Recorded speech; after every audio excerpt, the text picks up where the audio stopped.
pasaje de Mateo, capítulo 12, los versículos del 9 al 14. Pero antes de adentrarnos en el texto, me gustaría que pudiéramos considerar un poco el contexto, porque es importante el contexto en el cual están ocurriendo y ocurre lo que el Señor hace en ese lugar. Los primeros versículos del capítulo 12 de Mateo, incluido este pasaje que hemos leído en esta mañana, están enfocados en el día de reposo y en la acusación de parte de los fariseos de que Jesús y sus discípulos no guardaban el día de reposo, no se sometían a la tradición de los ancianos. Guardar el día de reposo es uno de los 10 mandamientos que el Señor dio a su pueblo en el Sinaí a través de Moisés. El cuarto de estos 10 mandamientos que Dios dio a su pueblo para que guardasen es este: acuérdate de guardar el día de reposo para santificarlo. Así que, hermanos, guardar el día de reposo para un judío no era una opción. Guardar el día de reposo es un mandamiento de Dios, es un mandamiento bíblico. Había que guardar el día de reposo y eso era algo que cualquier judío sabía desde el principio. Pero también desde el principio los judíos se hicieron esta pregunta: ¿qué significa guardar el día de reposo? ¿Qué implica esto de guardar el día de reposo? Y a lo largo de los años y a través de los siglos, las diferentes escuelas rabínicas y los líderes religiosos habían ido añadiendo precepto tras precepto, norma tras norma, con la idea de amplificar y aclarar qué significaba esto de manera práctica, qué significaba esto de guardar el día de reposo. Y habían añadido tantas normas, tantos preceptos a este mandamiento del Señor, que en lugar de ser una bendición para el pueblo, el día de reposo se había convertido en una carga. En lugar de ser un día de descanso para los judíos, para el pueblo de Dios, se había convertido en el día más pesado para ellos, por la cantidad de cosas que tenían que tener en cuenta de lo que podían o lo que no podían hacer en ese día. Por supuesto que el Señor Jesús guardó el día de reposo, porque Él cumplió toda la ley. Pero el Señor Jesús lo que no hizo fue someterse a todas estas normas, todas estas añadiduras y costumbres que habían ido añadiendo los hombres al mandamiento. Y eso le acarreó al Señor no pocos problemas y conflictos con los líderes religiosos de su tiempo. Los primeros versículos de este capítulo 12, lo que encontramos es esto: encontramos un enfrentamiento de Jesús con los fariseos a cuenta de esto, a cuenta de qué significa guardar el día de reposo. Y el Señor hace una serie de declaraciones que sin duda resultaron ofensivas para la mentalidad de los fariseos. El Señor Jesús dice en el versículo 6, uno mayor que el templo está aquí, refiriéndose a Él. Uno mayor que el templo. Para los judíos no había nada mayor que el templo. Solamente Dios era mayor que el templo. Y es una declaración clarísima de parte de Jesús de que Él era Dios. Dios estaba delante de ellos. Más adelante en el versículo 7 Jesús dice, porque el Hijo del Hombre es Señor del día de reposo.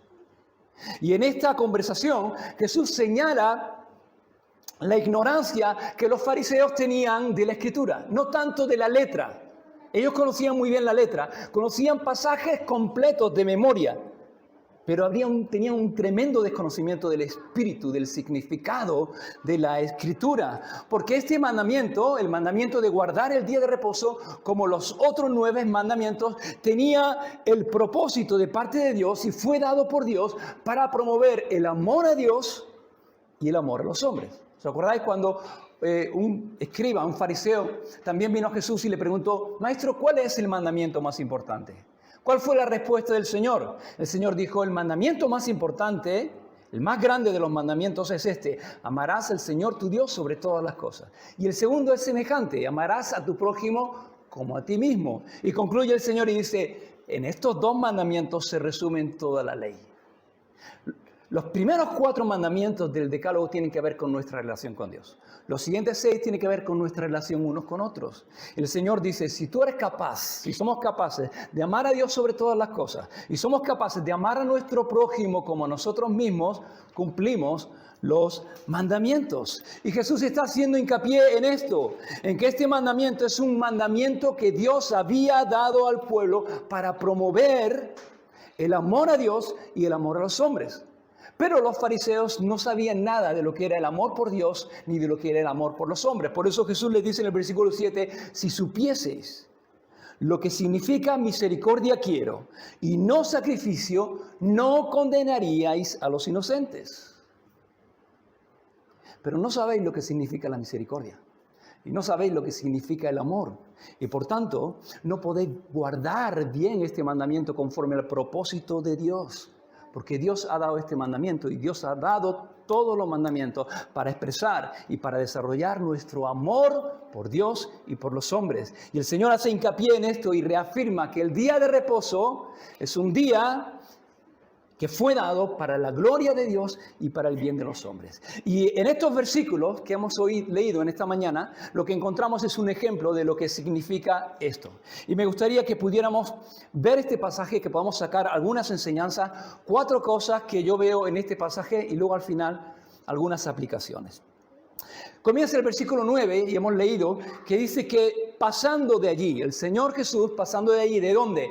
De esos campos donde había tenido ese conflicto, ese enfrentamiento con los fariseos, pasando de allí, vino a la sinagoga de ellos, de aquellos fariseos con los que había tenido ese enfrentamiento.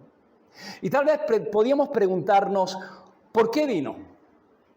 ¿Por qué el Señor, después de tener ese enfrentamiento, ese encontronazo con esos líderes religiosos, el Señor va a la sinagoga de ellos?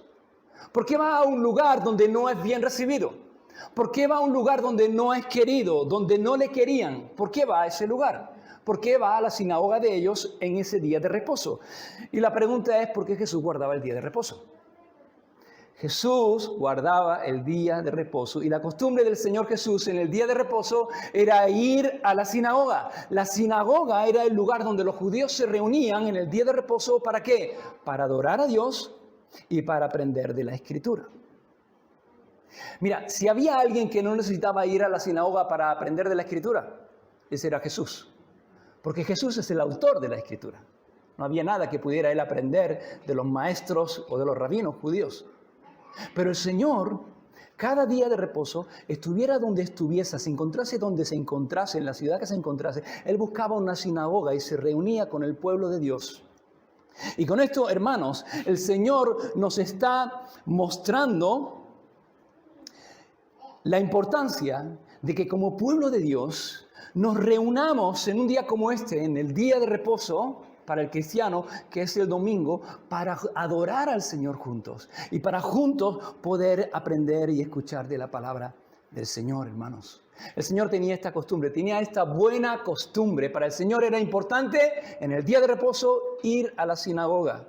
Y nos está mostrando que para nosotros debería ser importante reunirnos con el pueblo del Señor, reunirnos con nuestros hermanos cada domingo para adorar juntos a nuestro Señor, a nuestro Salvador y aprender juntos de la palabra del Señor.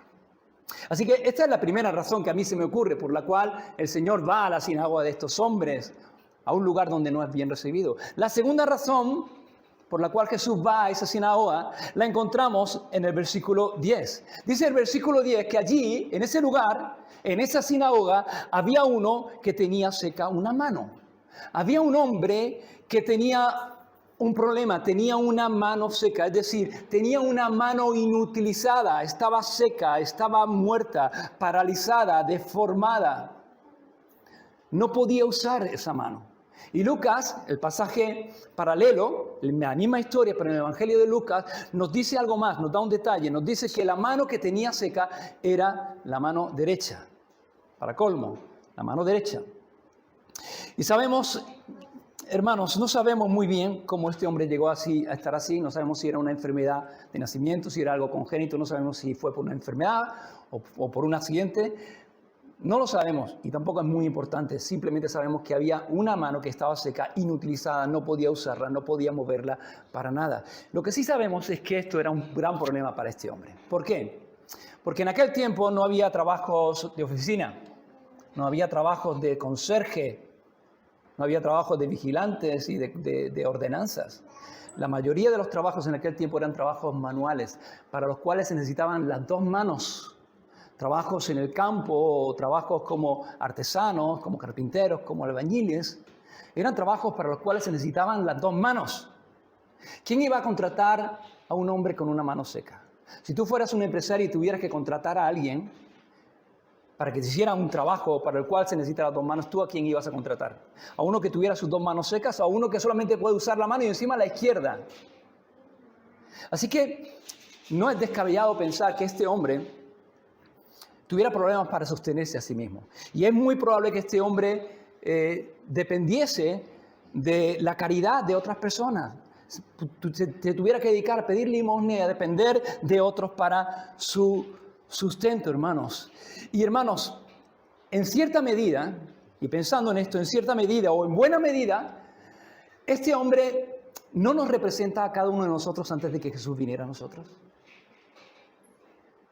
Este hombre estaba imposibilitado para ayudarse a sí mismo en cuanto a sus necesidades físicas, de la misma manera que tú y yo estábamos imposibilitados para ayudarnos a nosotros mismos en cuanto a nuestras necesidades espirituales.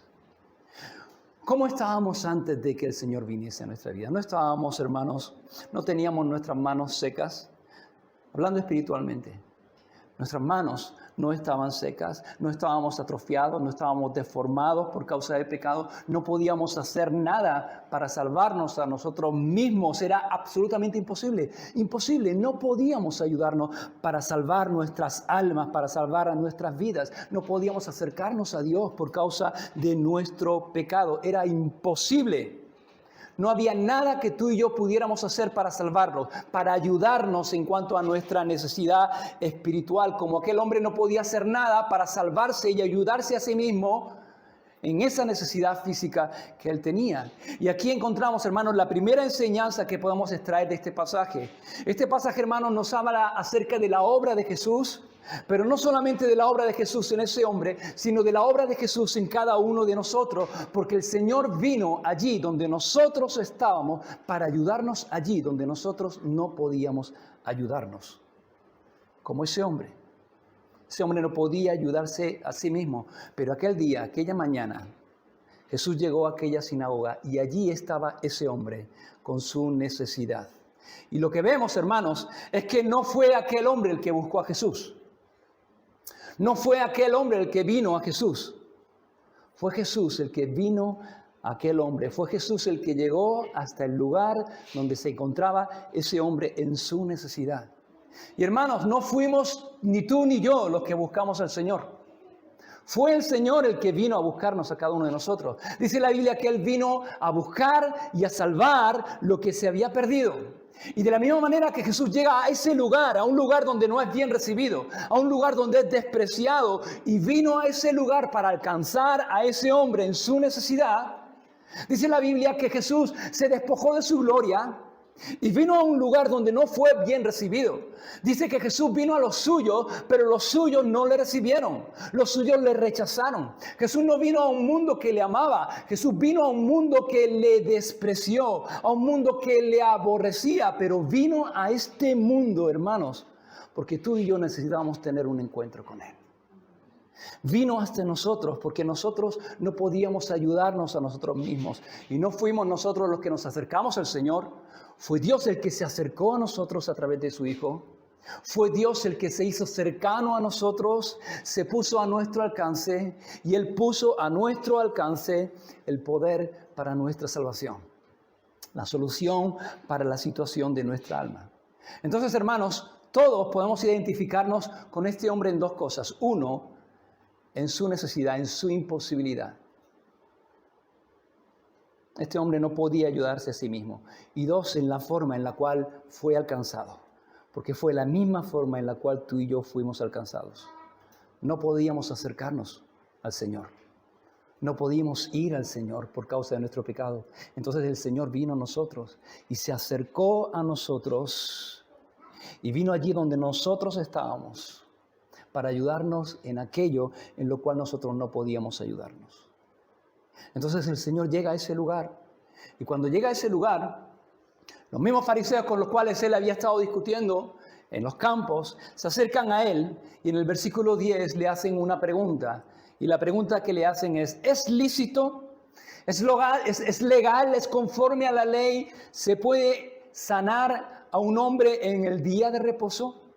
Y la Escritura aclara que estos hombres le hacen esta pregunta a Jesús no para hallar una respuesta, sino que el objetivo de estos hombres era encontrar un argumento, encontrar argumentos, encontrar motivos para poder acusar a Jesús. ¿De qué? Pues de que Jesús no guardaba el día de reposo. Porque para ellos sanar a alguien era trabajar. Y en el día de reposo no se podía trabajar. Habían añadido tantas tonterías, tantas cosas a la ley, que el día de reposo se había convertido en algo insoportable. Y han añadido cosas como, por ejemplo, que si tú estabas mal de la garganta, si tú tenías una infección en la garganta y tenías anginas, tú no podías hacer gárgaras con aceite.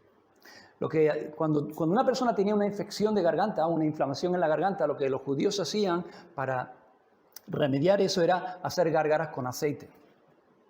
Pero si tú estabas enfermo de la garganta y tenías anginas y era día de reposo, tú podías tragarte el aceite, pero no podías hacer gárgaras con aceite, porque eso era trabajar. Hasta ese punto de mal llegaron a estar los judíos. Hasta ese punto tan increíble, hermanos. Y entonces, estos hombres hacen esta pregunta con este objetivo, con el objetivo de intentar cazar al Señor. Ahora, a nuestro Señor Jesucristo no le pilló por sorpresa, no le sorprendió, él sabía perfectamente lo que estaba ocurriendo y él sabía perfectamente los pensamientos de este hombre. En Lucas capítulo 6, en el pasaje paralelo, nos dice que mas él, cuando le hicieron la pregunta, dice, mas él, Jesús, mas él conocía los pensamientos de ellos. El Señor sabía la intención de la pregunta. El Señor sabía los pensamientos de este hombre. ¿Cómo sabía el Señor los pensamientos de estos hombres? Pues la respuesta está en la pregunta. Porque Jesús es el Señor. Porque Jesús es Dios. Y porque Dios es omnisciente. Dios conoce todas las cosas. Y por supuesto que Dios conoce nuestros pensamientos. Y nuestros pensamientos más profundos y más escondidos, el Señor los conoce, están abiertos de par en par delante de sus ojos. No hay nada que nosotros podamos esconder delante del Señor. Todo está abierto delante de Él. En Juan capítulo 2, cuando dice que muchos creyeron en Él por causa de los milagros que hacían, dice que Jesús no se fiaba de ellos porque Jesús conocía a todos. ¿Cómo puede ser que Jesús conociera a todos? Porque Jesús es Dios y Dios conoce a todos. Y dice que no tenía necesidad de que nadie le diese testimonio de lo que había en el hombre, porque Él sabía perfectamente lo que había en el corazón de cada hombre. Y el Señor conoce todo y sabe perfectamente, no solamente nuestros pensamientos, sino lo que hay en cada uno de nuestros corazones. Y esta verdad, hermanos, es una verdad que tiene que producir en nosotros temor, pero también consuelo, hermanos. Es una verdad que tiene que producir estas dos cosas, temor y consuelo. Temor principalmente para el incrédulo, porque no hay nada que no esté a los ojos de Dios. No hay nada que va a quedar oculto, no hay ningún pecado que va a quedar olvidado o escondido. Todos los pecados van a ser sacados a la luz y Dios va a juzgar todo pecado, cada pecado, con su santidad y con su justicia. Y no podemos justificarnos delante de Dios. Nos podemos justificar delante de los hombres. Y aun cuando somos descubiertos en nuestros pecados, podemos justificarnos y decir, pero es que no era mi intención, o es que yo quería hacer tal, o lo que yo quería era esto y me salió mal. No, porque el Señor no solo sabe lo que has hecho, sino también la intención. No solo lo que hemos hecho, sino por qué lo hemos hecho. Y esto, hermanos, es algo que tiene que traer temor a un pecador no arrepentido. Si no nos arrepentimos de nuestros pecados. Pero también consuelo, hermanos. Consuelo, ¿por qué? Porque sabemos que no hay nada que Dios no sepa, que no hay ninguna situación por la cual nosotros podamos pasar o podamos atravesar que el Señor no conozca. Y a veces nosotros pensamos que nadie sabe, que nadie conoce. Y podemos incluso decir, es que Dios no sabe lo que yo estoy pasando. El Señor no entiende, no sabe lo que yo siento. Y el Señor lo sabe y lo conoce perfectamente, hermanos. A la perfección. El Señor no solamente sabe la situación, no solamente tiene conocimiento, sino que el Señor tiene sabiduría y tiene poder para ayudarnos y sacarnos de esa situación. Y eso, hermano, es algo que tiene que traer consuelo y tranquilidad a nuestros corazones. Ahora, le hacen esta pregunta al Señor y con esta intención malévola en el corazón de estos hombres, y el Señor conoce la intención y conoce el corazón. Y entonces le hacen la pregunta al Señor, ¿y cómo responde el Señor? El Señor no responde con un monosílabo, no dice sí o no. ¿Es lícito sanar a un enfermo en el día de reposo? Y el Señor no dice ni sí ni no. Tampoco el Señor les da un estudio teológico de la Escritura, sino que el Señor hace algo mucho más sencillo. El Señor lo que hace es que les hace otra pregunta a ellos. Y a veces nosotros pensamos que el Señor tiene que responder nuestras preguntas. Pero lo que el Señor hace muchas veces en la Escritura y en nuestra vida es que el Señor, cuando nosotros le hacemos una pregunta, Él nos hace otra pregunta. Y nos pone a pensar. Y el Señor nos pone a pensar con sus preguntas para que con su pregunta nosotros mismos hallemos respuesta a la pregunta que le hemos dado al Señor. Cuando el Señor pregunta no es porque Él quiera saber o porque Él necesite conocer. Él lo sabe todo. Cuando el Señor pregunta es porque quiere enseñarnos. Quiere enseñarnos algo. Y entonces, hermanos, le hacen esta pregunta y el Señor responde con dos preguntas más. Les dice, ellos le hacen una pregunta y el Señor le hace dos. Les dice, ¿qué hombre habrá de vosotros que tenga una oveja y si ésta cayera en un hoyo en el día de reposo, no le eche mano y la levante? ¿Qué hombre de vosotros si tiene una oveja? Vamos a ver. Tú tienes un corderito, tienes una ovejita. Y ese corderito, esa oveja tuya, se cae en un hoyo y es día de reposo. ¿Qué vas a hacer? ¿La vas a ayudar o no la vas a ayudar? ¿La vas a sacar o no la vas a sacar del hoyo? Y la respuesta es obvia, por supuesto. Y para los fariseos, para cualquier judío, la respuesta era obvia. Por supuesto que la vamos a ayudar. Por supuesto que no la vamos a dejar en el hoyo. Por supuesto que la vamos a sacar. Los judíos habían puesto muchas normas, muchos preceptos al día de reposo, pero también habían hecho sus excepciones. Y una excepción era esta. Si tú tenías un animal y ese animal se caía en un hoyo, tú podías sacar a ese animal del hoyo, aunque fuese el día de reposo. Era algo que sí podías hacer. Entonces el Señor pregunta, si tú tienes una oveja y se te cae en un hoyo, ¿qué hombre de vosotros no va y la saca del hoyo? Y la respuesta es obvia, ninguno. Todos vamos a ayudar a esa oveja, todos vamos a sacar esa oveja. Y entonces le hace otra pregunta, en el versículo 12. Pues ¿cuánto más vale un hombre que una oveja? ¿Cuánto más vale un hombre que una oveja? ¿Cuánto vale más? ¿Alguien me lo puede decir? ¿Cuánto? Si hablamos de dinero, ¿cuánto dinero más vale un hombre? No podemos, es una respuesta que no podemos responder. No podemos dar respuesta a esa pregunta. No podemos responder, no podemos decir cuánto más vale un hombre que una oveja. No podemos cuantificar eso de una manera natural. Pero por supuesto que vale mucho más un hombre que una oveja. Infinitamente más que una oveja. Un hombre es alguien que ha sido creado a la imagen de Dios. Un hombre es alguien que es eterno. Es alguien que tiene un alma y que es eterno. Un hombre es alguien que puede hacer muchas cosas. Un hombre es alguien que puede adorar a Dios. Y puede adorar a Dios por la eternidad. Por supuesto que un hombre vale mucho más que una oveja, mucho más que un animal. Aunque hoy en día hay personas que consideran que es más importante los animales y los derechos de los animales que los hombres y los derechos de los hombres. Pero lo que el Señor está diciendo aquí, lo que nos está enseñando es que un hombre vale muchísimo más que un animal. Y que deberíamos más ocuparnos por las necesidades de los hombres y por los derechos de los hombres que por los derechos de los animales.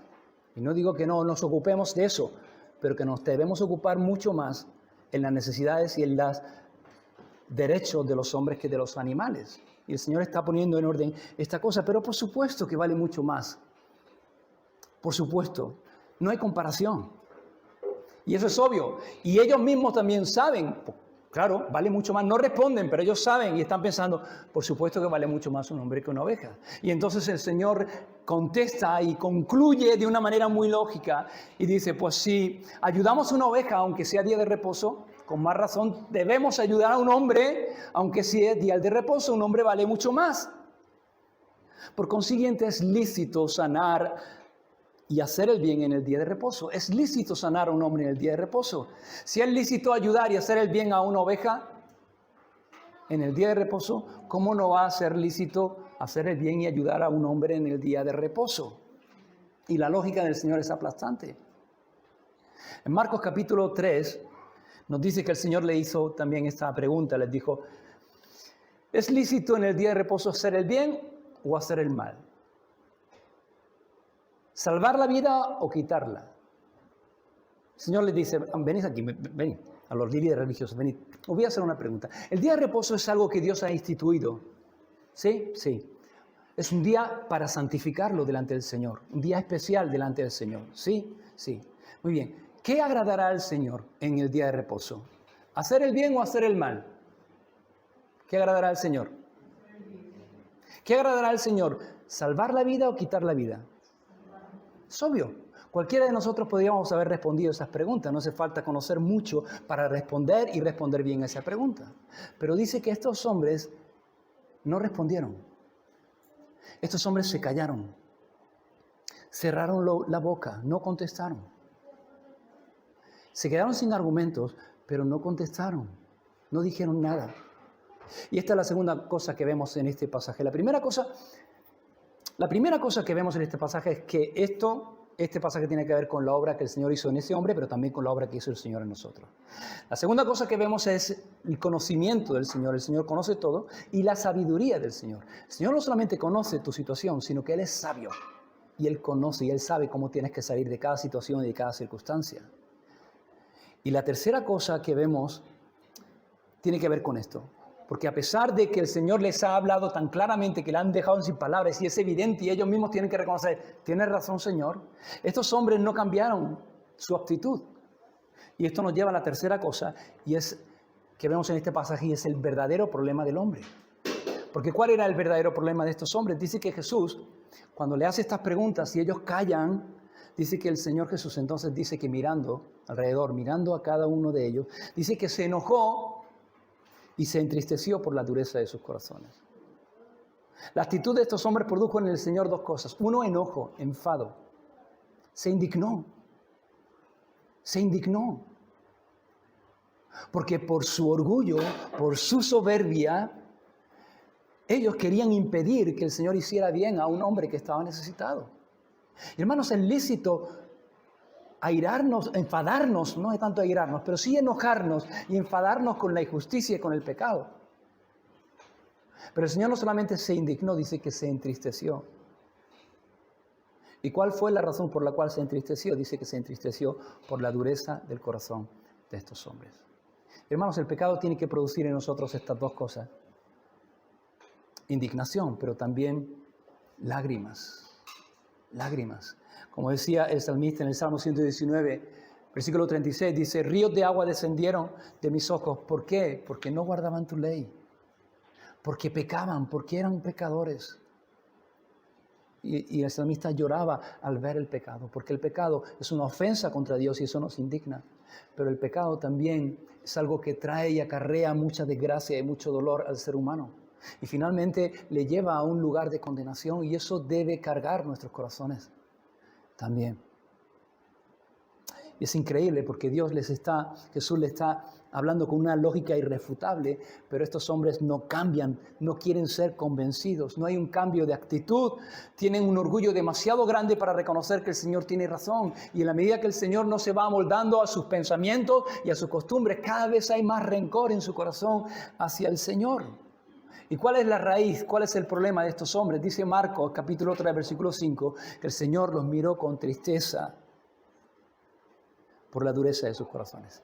Hermanos, si finalmente ese es el problema del hombre. El problema del hombre es un problema de corazón y es un problema de dureza de corazón. El problema del hombre y nuestro problema es un problema de corazón, de la dureza de nuestro corazón. Y miramos, hermanos, al hombre y miramos hace 2000 años y miramos ahora, han pasado 2000 años y nos damos cuenta de que el hombre no cambia, no ha cambiado. Sigue siendo igual, sigue habiendo pecado, sigue habiendo maldad, sigue habiendo robo, sigue habiendo asesinato, sigue habiendo adulterio, sigue habiendo las mismas cosas. El hombre no cambia, a pesar de los avances, a pesar de que hay de la cultura, de los avances tecnológicos, a pesar de los conocimientos científicos que van aumentando, a pesar de todas estas cosas, el hombre no cambia. ¿Y no cambia por qué? Porque el corazón del hombre no cambia. Y el problema del hombre y de este mundo no está en el ambiente, no está en que tú te has educado o has crecido en un ambiente determinado u otro. No, ese no es el problema está en el corazón. El problema no está en las desigualdades sociales, en que unos tienen mucho, otros tienen poco. Si todos fuésemos igual de ricos, hermanos, seguiríamos siendo pecadores. Pecadores ricos, pero pecadores. El problema no tiene que ver con la cultura, con el conocimiento, con hacer más deporte. Algunos dicen, si hubiera mejor educación y si la gente se dedicara más a hacer deporte, la cosa iría mejor, el hombre no pecaría. Mentira, el hombre seguiría siendo un pecador.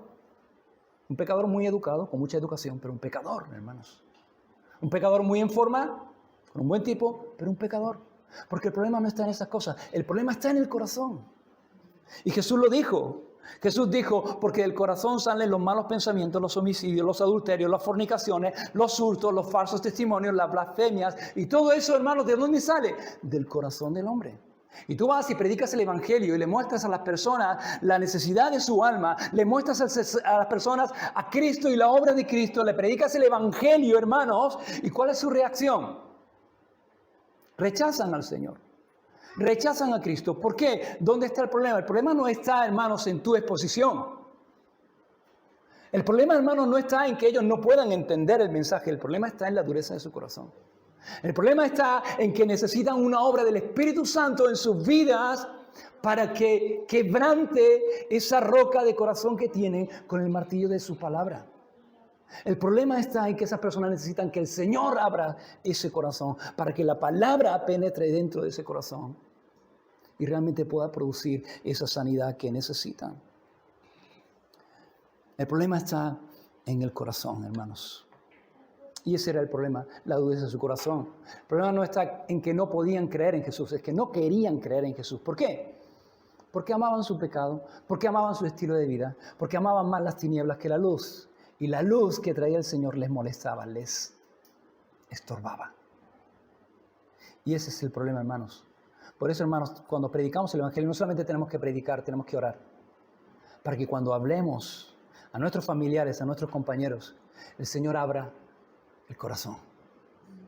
El Señor enternezca ese corazón. Y entonces dice que el Señor, en el versículo 13, llama a ese hombre. Y es lo cuarto que vemos en este pasaje, lo último de lo que voy a hablar, y es de la sanidad del hombre. Llama a este hombre y entonces le dice a este hombre, extiende tu mano. ¿Qué es lo que le dice el Señor a este hombre?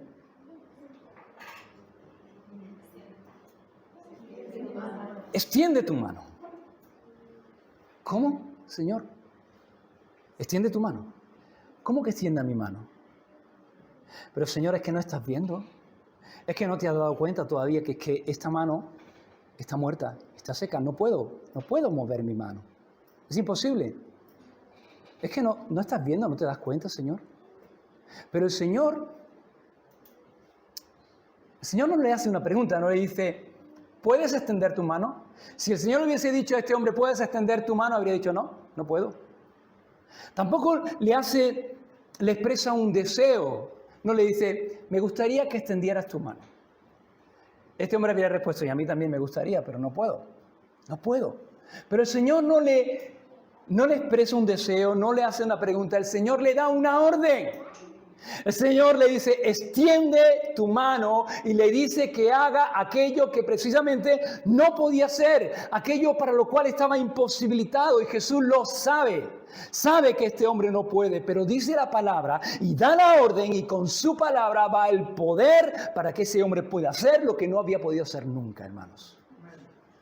Para ti, para mí, para nosotros, una cosa es decir y otra cosa es hacer, y decimos mucho, hermanos, pero luego del dicho al hecho hay un trecho enorme. Y así es como tú y yo somos. Pero no es así como es el Señor. El Señor es diferente.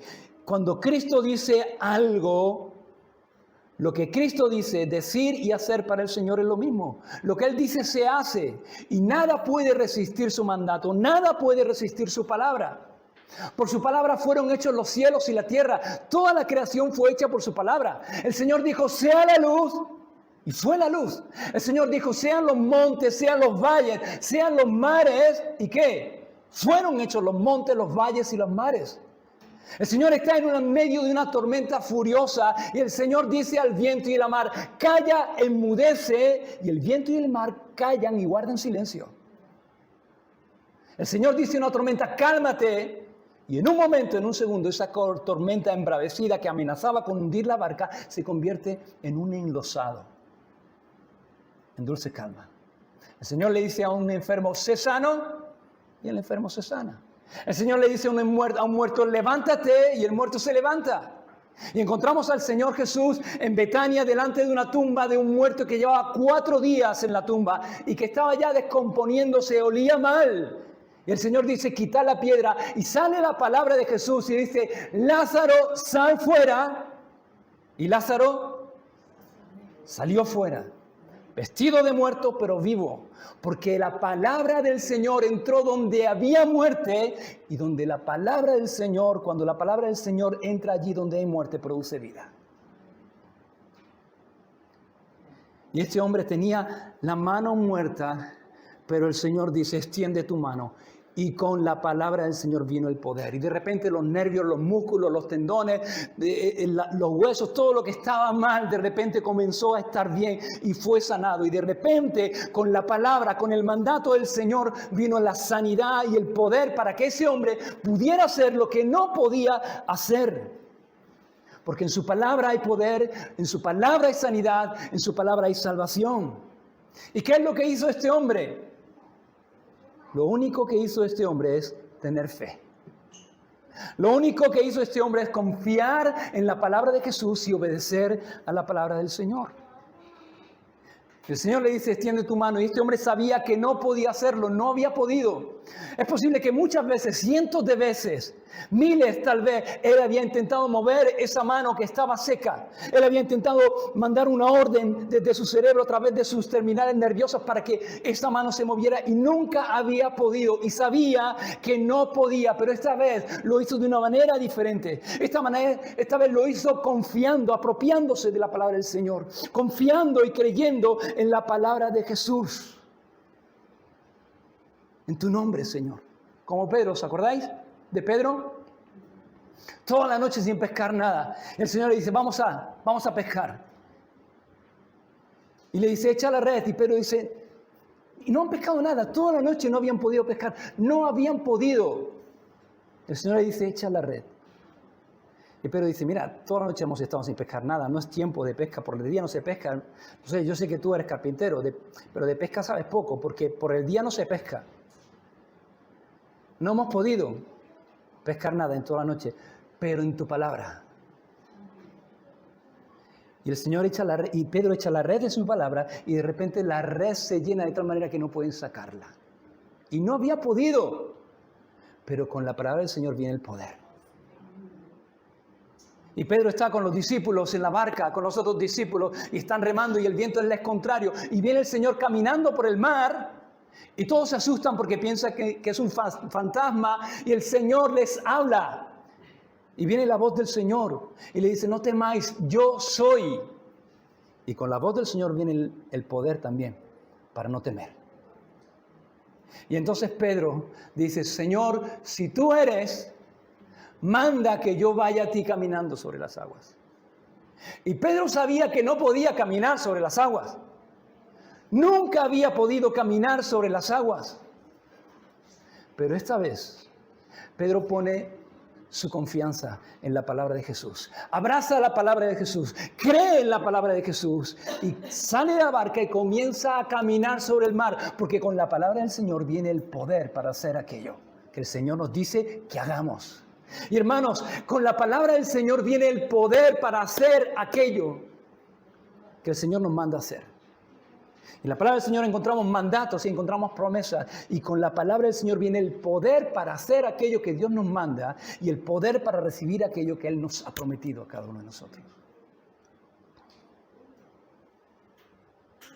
¿Qué tenemos que hacer? Lo que hizo este hombre, tener fe, confiar en la palabra del Señor y obedecer.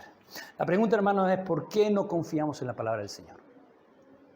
Esa es la pregunta que nos tendríamos que hacer. ¿Por qué no confío en la palabra del Señor? ¿Por qué no confiamos?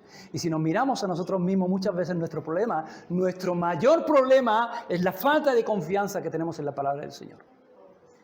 Porque el Señor nos dice, no temas, yo estoy contigo. Yo te tengo sujeto de tu mano derecha, no tengas miedo, no temas, pero nosotros tenemos miedo. Y estamos atemorizados, y estamos angustiados y preocupados por la situación en la cual nos encontramos y miramos al futuro y tenemos miedo porque pensamos que no vamos a salir de ese lugar. Pero Dios nos ha dicho, no temas, yo estoy contigo. ¿Y por qué tenemos miedo? Porque no confiamos en la palabra del Señor. El Señor nos dice, si alguno está trabajado, venid a mí todos los que estéis trabajados y cargados y yo os haré descansar. ¿Y tú cómo estás, hermanos? ¿Y cómo estamos? Trabajados y cargados y agobiados. Y con un montón de preocupaciones y cargas en nuestro corazón. ¿Por qué? Porque no creemos. Porque nuestra fe es pequeñísima. No es tan pequeña como un grano de mostaza. Si fuera así. Porque tenemos muy poca fe. Somos hombres y mujeres de muy poca fe. Porque no creemos que si vamos al Señor vamos a recibir lo que Él ha dicho que vamos a recibir. Que es descanso y reposo para nuestro corazón. O tal vez que nos conocemos a nosotros mismos y vemos nuestros fallos y nuestras inconsistencias y nuestros pecados, pensamos que el Señor nos va a rechazar. Pero es que el Señor nos ha dicho que no nos va a rechazar. El Señor ha dicho que el que a mí viene, yo no le echo fuera. El Señor ha dicho que si venimos y confesamos nuestros pecados, Él es fiel y justo para perdonar todos nuestros pecados y para limpiarnos de toda maldad. Y el problema es ese, hermanos. Nuestra falta de confianza. El Señor dice, pedid y recibiréis. ¿Y por qué no pedimos, hermanos? Porque no creemos que vamos a recibir. Y cuando pedimos, pedimos mal. Y por eso tampoco recibimos. ¿Por qué no pedimos, hermanos? Porque no creemos. Y hermanos, no confiamos en la palabra del Señor.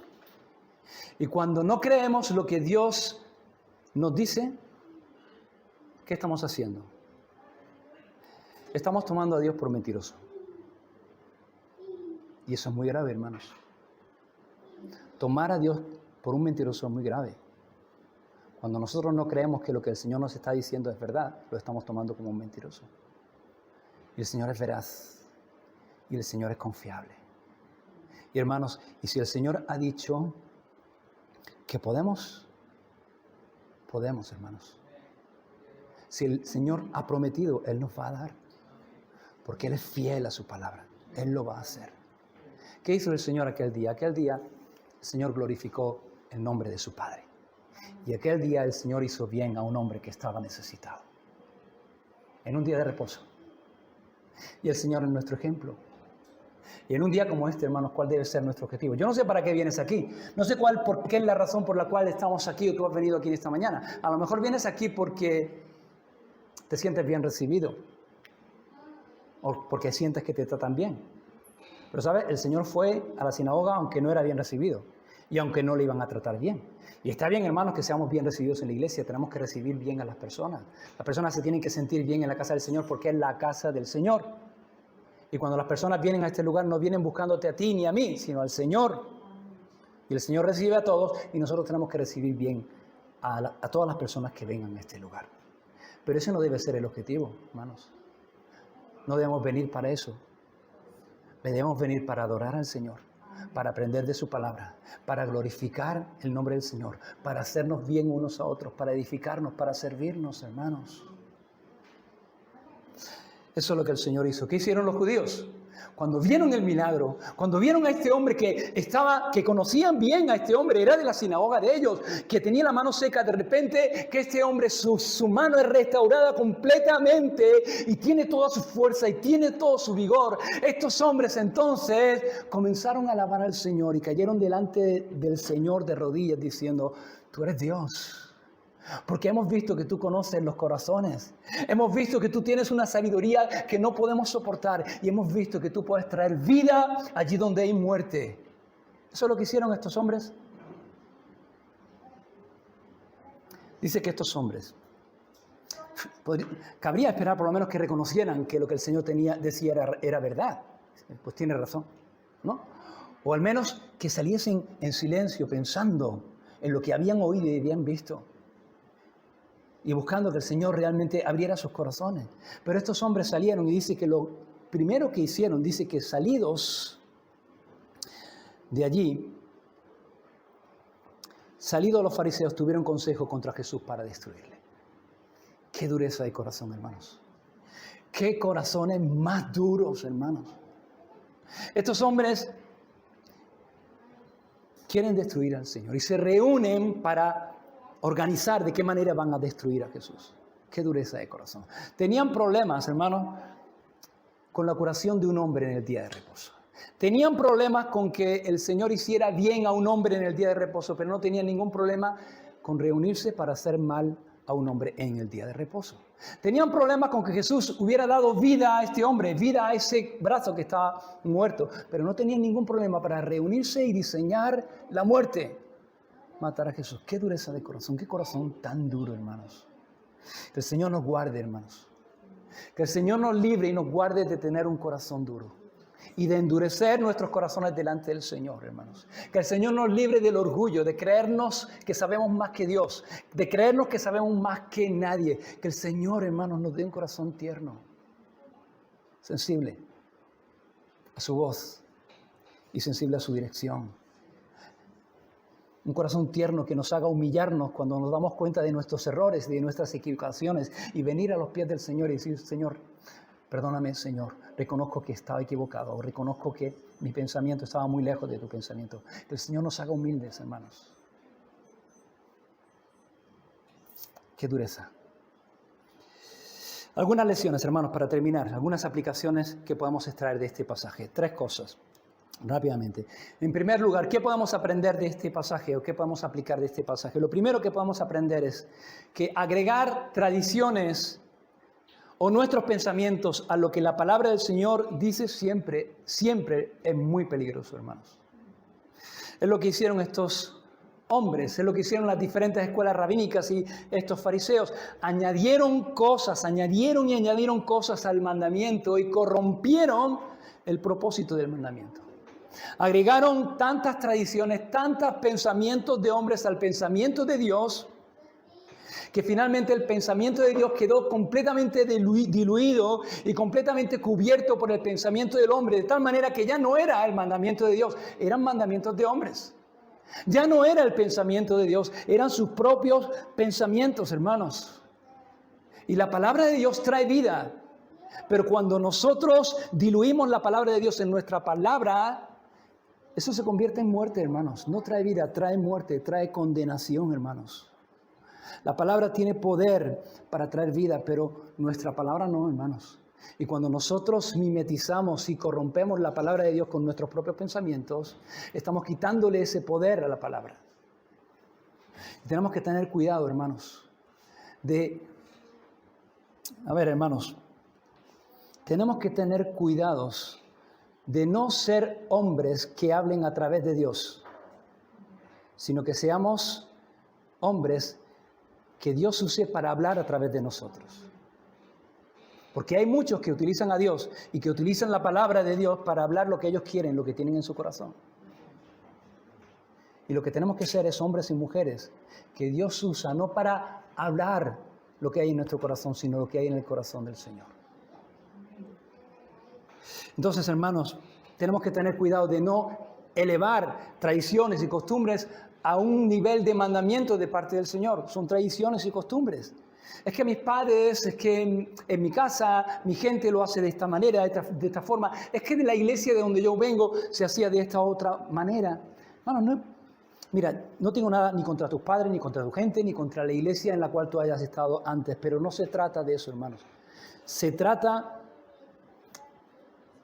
de lo que la Biblia diga. Y no estamos llamados a seguir tradiciones, sino lo que la Biblia nos enseña. ¿Y qué dice la Biblia? ¿Qué es lo que la palabra del Señor enseña? ¿Qué yo pienso? Es que yo creo. Lo que tú pienses, lo que yo creo, no tiene ninguna importancia. Es que yo pienso, lo que tú pienses o lo que tú crees acerca de ciertos temas. No importa, lo importante es lo que Dios piensa acerca de ese tema. Y lo que Dios cree y lo que Dios piensa está en su palabra. en su palabra. La segunda aplicación que podemos aprender es que podemos ir al Señor.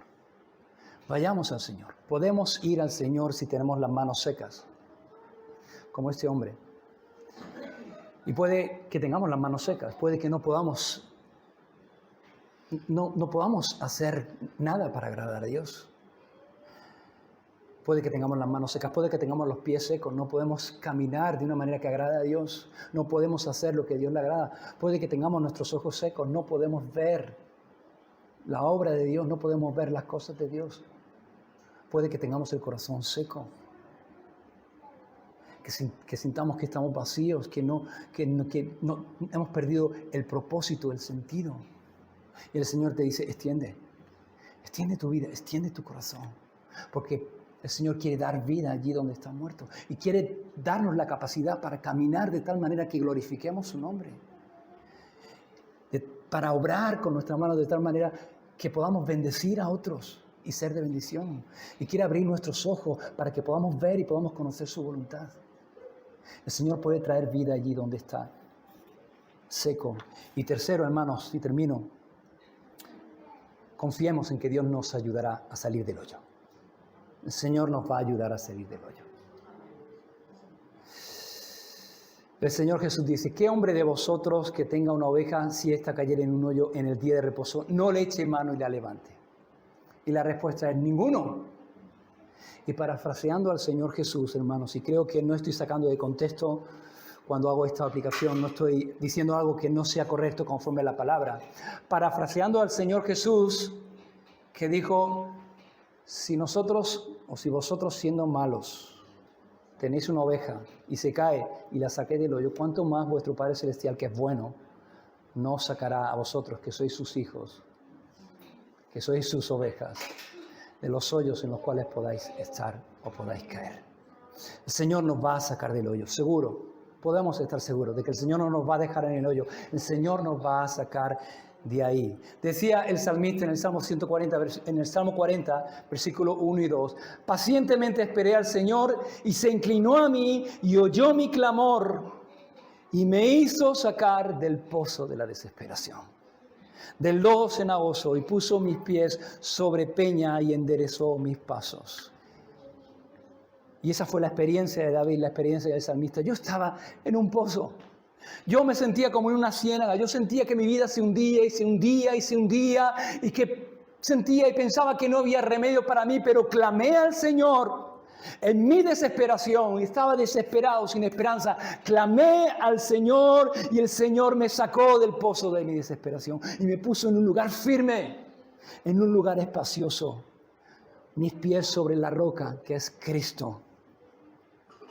El Señor nos va a ayudar. Dice el Salmo 103, versículos 3 y 4, que Él es el que perdona todas tus iniquidades. Él es el que sana todas tus dolencias. Él es el que rescata del hoyo tu vida. ¿De dónde? Del hoyo tu vida. El que te corona de favores y de misericordias. Él nos rescata del hoyo. Y hermano, yo no sé en qué hoyo puedas estar. Puede ser que estés en el hoyo de la desesperación o de la depresión, como diríamos hoy. Puede que estés en un hoyo. Hay muchos problemas, hay muchos hoyos en los cuales podemos caer. Hoyos en forma de problemas económicos, problemas con familiares, con tu esposa, con tus hijos. Hoyos de tristeza, hoyos de soledad, hoyos de incredulidad, de falta de fe. Hermano, no importa, no sé en qué hoyo puedas estar. El Señor tiene poder para sacarte del hoyo. El Señor sabe en qué hoyo estás. Él conoce, pero Él es sabio y poderoso para sacarte de ahí donde tú estés. El Señor nos saca de todos los hoyos. Y del último hoyo, ¿no? Como decíamos hace tiempo, también nos va a sacar. ¿Cuál es el último hoyo? La muerte. El vivo al hoyo. El muerto al hoyo. Pero de ese hoyo, hermanos, también nos va a sacar el Señor. Porque dice la Biblia que el último día los muertos en Cristo resucitarán, hermanos. ¿Y qué resurrección, hermanos? ¿Cómo resucitaremos? Lo veíamos hace unas semanas. El Señor nos saca de todos los hoyos de nuestra vida, hermanos. ¿Amén? Amén. ¿Lo crees? Amén. Yo lo creo. Y a lo mejor, termino, hermano, solamente esto. A lo mejor tú estás ahí, a lo mejor alguien ahí, entre nosotros, está ahí, está diciendo, sí, Paco, muy bonito todo. La teoría, estupenda. Pero a mí, ¿por qué no me saca el Señor del hoyo? Paco, muy bonito, pero yo estoy en un hoyo y llevo no sé cuánto tiempo en ese hoyo y el Señor no me saca. ¿Cuándo me va a sacar a mí del hoyo? ¿Cuándo me va a sacar el Señor del hoyo? Y hermanos, aquí podríamos dar un taller y podemos hablar mucho, pero solamente quiero decirte dos cosas. A lo mejor el hoyo en que tú estás no es un hoyo. A lo mejor estás en una trinchera. ¿Tú sabes lo que es una trinchera? Una trinchera es un hoyo que los soldados hacen ¿para qué? Para protegerse, para que no sufran daño. Y a lo mejor tú crees que estás en un hoyo y en realidad estás en una trinchera que el Señor ha hecho para cuidarte y para protegerte. Y a lo mejor tú estás en un hoyo económico que no levantas y que estás todos los meses hasta aquí, hasta el cuello, y tú piensas que estás en un hoyo y en realidad estás en una trinchera que el Señor ha hecho para guardarte, porque sabe que si tú tuvieras todo, si tú tuvieras mucho dinero y tuvieras todo, te ibas a olvidar de Él y ibas a pecar. ¿Qué prefieres? O a lo mejor estás en un hoyo de enfermedad, porque el Señor sabe que si tú estuvieras mucho más fuerte de lo que estás, la soberbia subiría a tu corazón y dirías, ¿yo para qué necesito a Dios? Yo no necesito a Dios. Y el Señor te está guardando de pecar. ¿Qué prefieres? ¿Estás en un hoyo o pecar contra Dios? Y el Señor sabe más que tú y que yo. Y a lo mejor no es un hoyo, es una trinchera. Y el Señor te está guardando, el Señor te está protegiendo. A lo mejor tú estás en un hoyo y piensas que es un hoyo y no es un hoyo, es un horno. Y el Señor está trabajando en tu vida. Y el Señor tiene un propósito. Porque el Señor sabe que si te lleva a una situación en la cual tú sabes y dices, Señor, yo no puedo hacer nada por mí, no puedo ayudarme, no hay manera de que yo por mí, por mi propia fuerza salga. Y entonces, ¿qué hace? ¿Qué hacemos cuando nos sentimos que nosotros no podemos hacer nada y que no tenemos fuerza y que no tenemos capacidad? ¿Qué es lo que hacemos? Buscamos esa capacidad en otro lugar. ¿En quién? En el Señor. Y el Señor sabe que somos tan duros de corazón que a menos que estemos en una situación en la cual nosotros estemos completamente seguros de que no podemos ayudarnos a nosotros mismos, no vamos a buscar su presencia. Y necesitamos estar en su presencia para que el Señor trate con nuestros corazones. En su gran misericordia Él nos mete en un hoyo, en un horno. A lo mejor estás en un horno y el Señor está trabajando con tu vida y quiere que aprendas cosas para que tú puedas ayudar dentro de un tiempo a otras personas. Y tú dices, ¿cuándo voy a salir de este hoyo? Llevo tantos años, llevo años en este hoyo, ¿cuándo voy a salir? Tranquilo, tranquila. El Señor está enseñándote algo. El Señor tiene un propósito. Como decía Pablo, bendito sea el Dios y Padre de nuestro Señor Jesucristo, Padre de misericordias, Dios de toda consolación, el cual nos consuela en todas nuestras tribulaciones. ¿Para qué? Para que podamos también consolar nosotros a otros que están en cualquier tribulación. Y en medio de la consolación en que nosotros hemos sido consolados por Dios, nosotros también podamos consolar a otros, hermanos. Pero el Señor nos saca, hermanos. Hay poder en el Señor. Amén. El Señor nos